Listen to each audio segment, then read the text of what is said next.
Kapitana, magandang araw. Magandang araw. Pare, ito natin.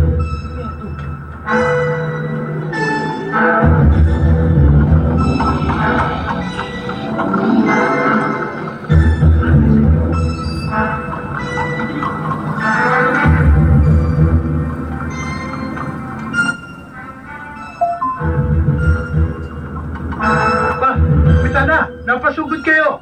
Saan dito ang bahay ni Chairman Berting Cayabyab? Si Chairman Betting. Doon sa pangatlong pito, sa taas. Pangatlo? Taas? Oo. Mukhang galit na galit ka. Umuusok ang ilong. Chairman Cayabyab! Aba, tama yun ah. Oo nga, no. Ba't kaya kinakalabog ang pito ni Chairman? Chairman Cayabyab! Chairman! Kapitana, kayo ho pala.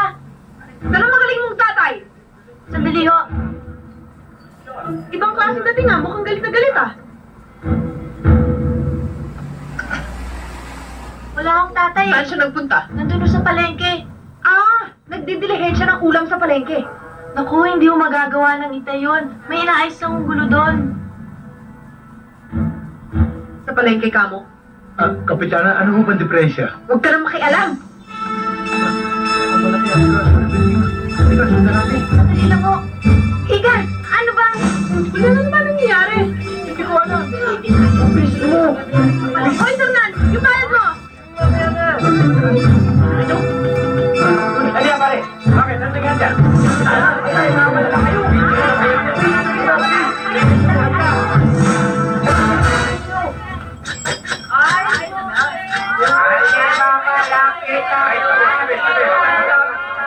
O ayan, Chairman, nakita ninyo, kulang ng 2 guhit. Ayan o. Sa timbangan ng bayan, kulang ng 2 guhit. Kaya pagawa niyo ng timbangan niyo dahil marami nang nagreklamo. Sige ho, Chairman. Ako na ho mismo magpapagawa ng timbangan namin. Sige. Ano ho, Mrs.?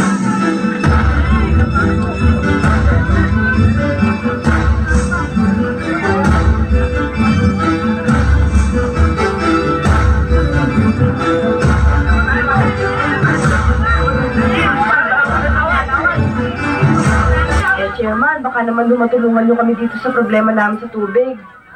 Oo nga naman, masyadong mahina. Minsan naman, nawawala. Kaya yun, asikasuhin ko agad. Maraming salamat, Alam mo Chairman. na. Salamat po, Chairman. Sige.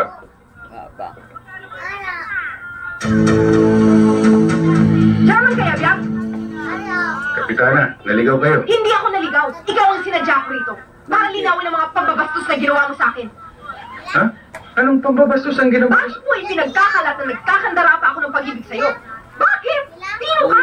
Ano ka? Akala mo siguro napakaganda mo lalaki para maloko ako sa'yo. Hoy, no way!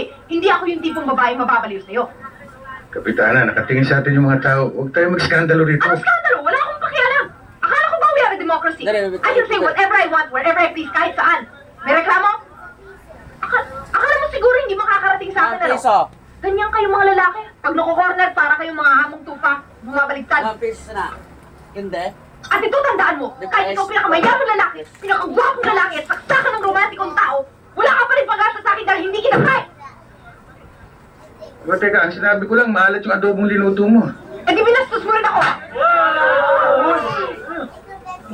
Ano? Ano? Wala ka palang binatbat?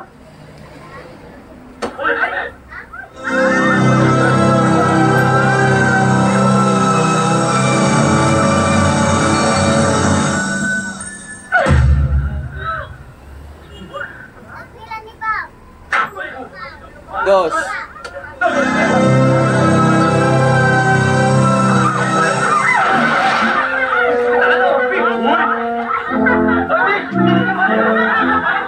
Ano?